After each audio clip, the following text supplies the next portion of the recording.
KPBS On Demand is supported by Latino Legacy Foundation, presenting their Storyteller series, Reach for the Stars with Ellen Ochoa, the first Latina astronaut. Welcome Serenade by the all-female mariachi Amapolas, Sunday, June 29th. More at latinolegacyfoundation.org.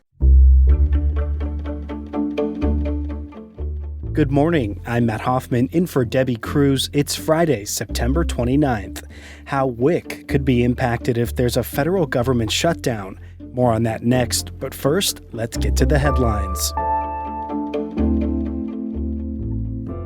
Starting on Sunday, 45 million Americans are going to have to start repaying their student loan debt. Payments will be due for the first time in more than 3 years. Student loan payments were paused during the COVID-19 pandemic. According to the Biden administration, federal student loan debt is at $1.6 trillion. The administration is working on establishing a new student loan forgiveness strategy. It's to replace the president's plan that was struck down by the U.S. Supreme Court back in June. For the next year, the Biden administration plans to ease borrowers into repayments. They'll do that by not reporting them to the credit agencies if payments are late or missed altogether. A reminder that a major closure affecting freeway drivers takes effect tonight, and that's in the downtown area. The 5 north from National City to downtown will be reduced to 1 lane, and that's starting at 9 p.m. tonight and lasts all the way through 5 a.m. on Monday. Caltrans will be working on the freeway bridge over the 163. There was a similar closure on the 5 south earlier this month. It's going to feel like fall this weekend, so maybe you can break out some of those sweatshirts and jackets. I know I did earlier this week. The National Weather Service says temperatures will be up to 20 degrees below average for this time of year. There's also a chance of some patchy drizzle this morning and a chance of rain over the weekend. Temperatures in the inland areas will be in the high 60s, in the county's coastal areas, low to mid 60s. And in the mountains and deserts, there's a wind advisory in effect from 5 p.m. today until Sunday at 5 a.m. Temperatures in the mountains will be in the mid-50s, and in the deserts, it will be high 70s throughout the weekend. From KPBS, you're listening to San Diego News Now. Stay with me for more of the local news you need. KPBS On Demand is supported by Latino Legacy Foundation, presenting their Storyteller series, Reach for the Stars with Ellen Ochoa, the first Latina astronaut, former NASA director, and San Diego native, Sunday, June 29th. More at latinolegacyfoundation.org.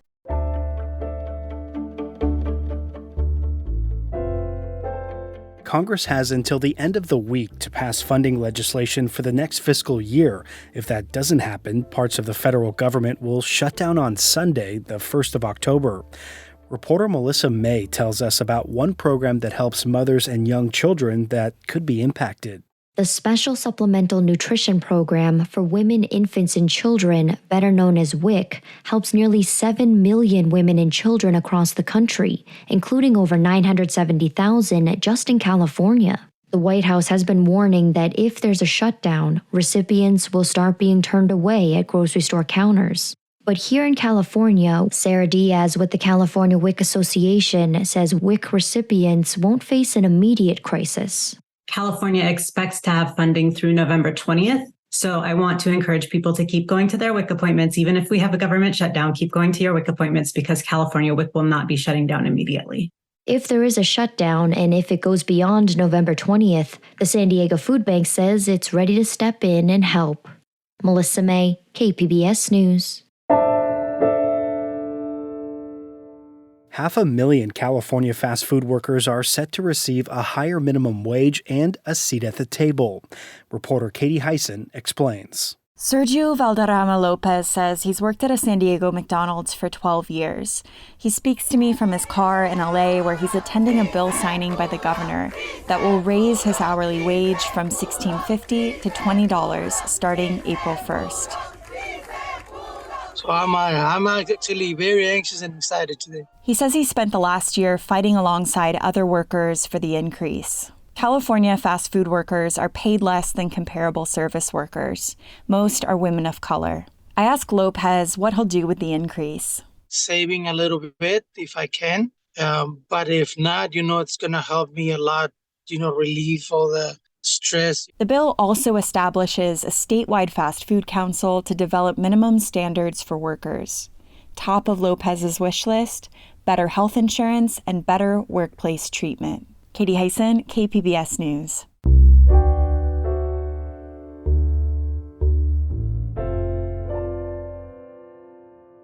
Since the start of the COVID-19 pandemic, the city of San Diego has seen an explosion of people traveling by bike.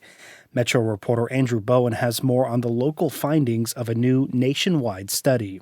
The company's Streetlight Data analyzed travel surveys and anonymized cell phone location data to measure how much Americans are biking. It found from 2019 to 2022, bike trips have gone up 37% across the country. Biking boomed, and that boom was sustained. Emily Adler is director of content for Streetlight Data. The bike boom was even more dramatic in San Diego, which saw a 71% increase. That's the second largest jump in the country. We have a lot more people biking. Hopefully that's in part because the infrastructure is there. If the infrastructure is not there, what do we need to do to protect those people as well as accelerate that trend? I was surprised to see that we were second on the list. Anar Salayev is executive director of Bike SD. He says the city still lacks a complete network of safe bike lanes, and he hopes the report will motivate city leaders to do better. I hope that they would take away that there is a demand for biking in San Diego and that they would be more galvanized and willing to nurture and encourage more of that ridership. Despite the progress, San Diego still has a long way to go to meet its climate goals. Driving is the city's largest contributor to climate change, and emissions from transportation are going up. Andrew Bowen, KPBS News. Coming up, a KPBS staffer has the inside scoop on all things fall. I found that there were so many different events happening around San Diego for the fall season and beyond. We'll have that story and more just after the break.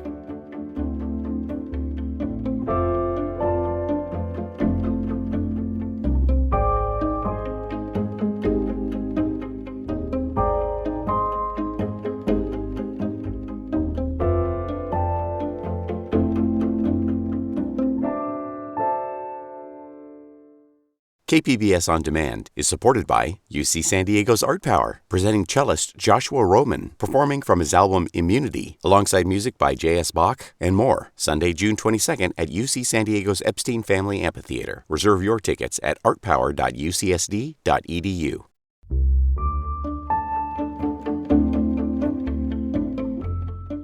The city of Chula Vista is holding its first ever arts festival tomorrow. South Bay reporter Corey Suzuki says the event is part of the city's efforts to strengthen its arts community. The courtyard outside Chula Vista City Hall is normally a pretty quiet place. There's an open lawn, rows of trees and rosemary bushes, sometimes the occasional pedestrian. But on Saturday, city officials hope to see the place come to life during the city's inaugural Art Fest. I don't think we've ever done anything like this before. Erwin Magbanua is the city's principal librarian and cultural arts manager. He says residents can expect live music and painting, food trucks, interactive installations, and dozens of local vendors selling their artwork. For the longest time, local artists who, when they want to show off their work, they need to leave Chula Vista. And we want to show that those artists, and we want to show the community that our artists in Chula Vista and in the South Bay can actually stay in that South Bay. Chula Vista Community Engagement Specialist Carla Mendez says this is a big step towards growing the city's local art scene. It's really building that roadmap to where we want to be in terms of art in the city.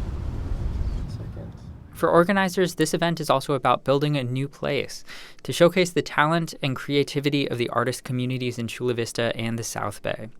They hope this Art Fest will be the first of many more. Corey Suzuki, KPBS News. ArtFest is free and open to all ages. It runs tomorrow from noon to 9 p.m. at Chula Vista City Hall.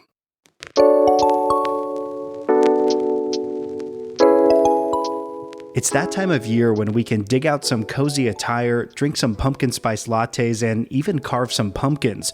Truly, I have never had a pumpkin spice latte, but maybe this is the year. Actually, when I think of fall, I really think of baseball ending and turning more attention to football. But KPBS social media strategist Natalie Dudas-Thomas, she's been busy rounding up some of the fall and Halloween family events going on this month, and she's here with us now to give us all the details. Natalie, welcome to San Diego News Now. Hi, Matt. Thanks for having me. Great to have you here. So I guess first quick question I have to know, have you ever had a pumpkin spice latte? And if you have, 1 through 10, rate it.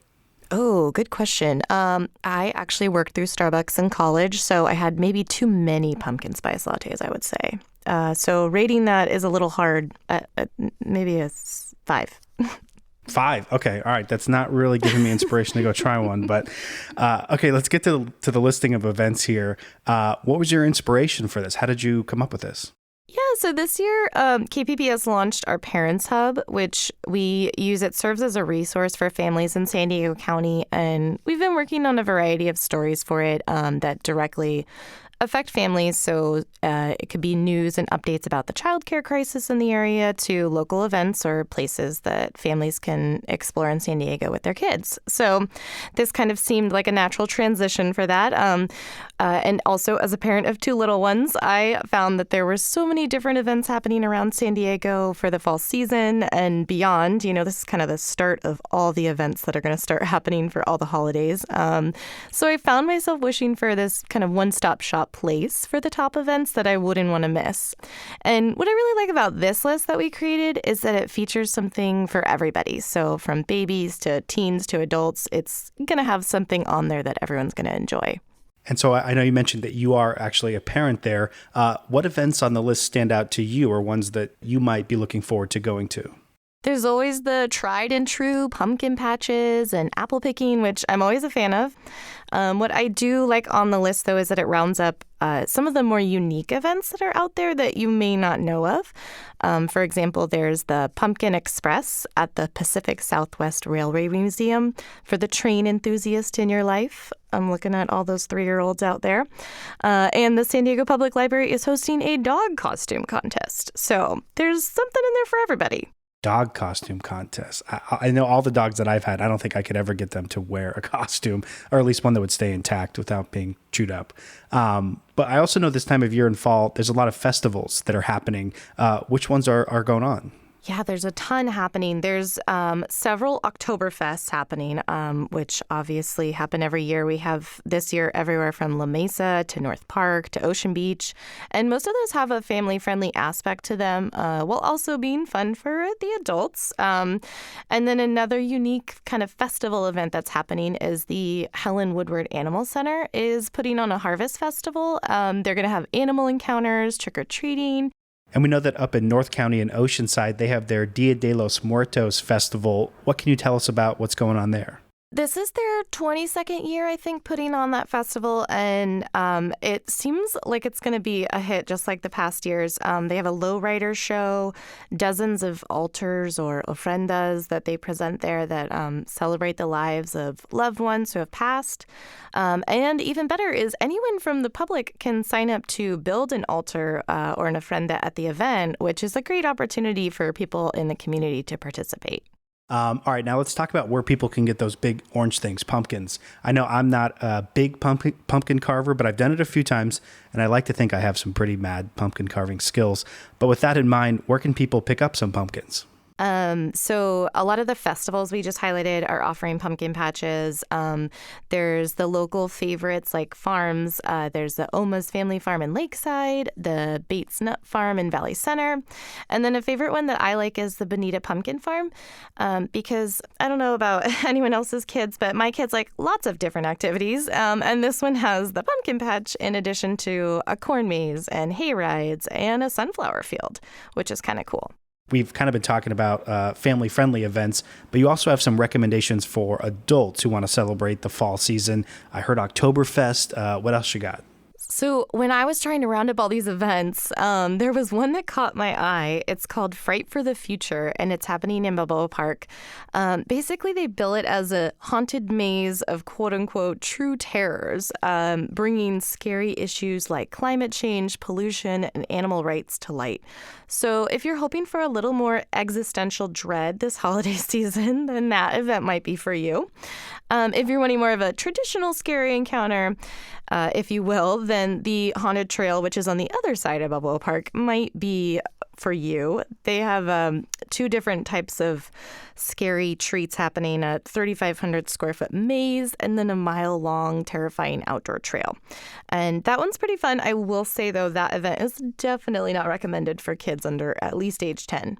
No, haunted houses are scary. Yeah, definitely. I will say there is one event that was also interesting. It's a family-friendly haunted house experience that the Haunted Ghost Town in Encinitas is offering. It has an all-ages option for younger kiddos earlier in the evening, and then a more scarier option for older folks in the later in the night, which is kind of a good mix of the two if you have a couple of different age groups in your family. I've never been to a haunted house in San Diego, but I've been to Knott's Scary Farm up at Knott's Berry Farm, and that is scary. I did not find that enjoyable at all. But okay, Natalie, where can our listeners find the full list of events or just more details on some of the stuff that we've been talking about?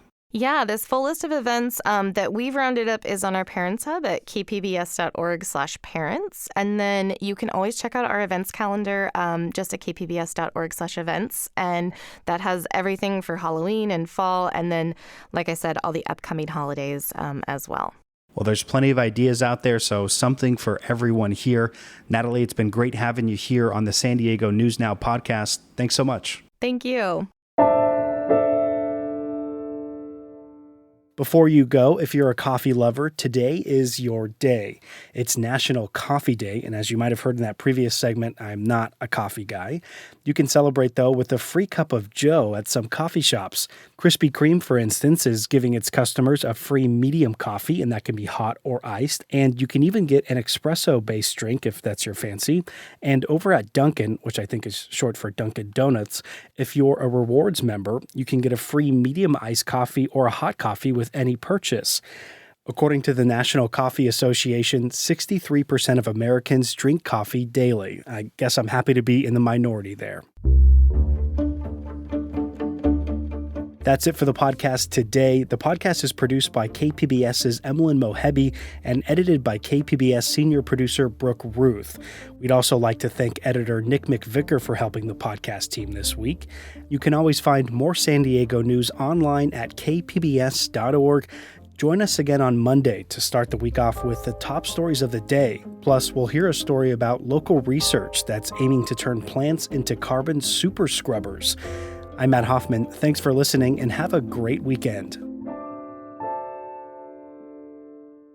KPBS On Demand is supported by Latino Legacy Foundation, presenting their Storyteller series, Reach for the Stars with Ellen Ochoa, the first Latina astronaut, former NASA director, and San Diego native, Sunday, June 29th. More at latinolegacyfoundation.org.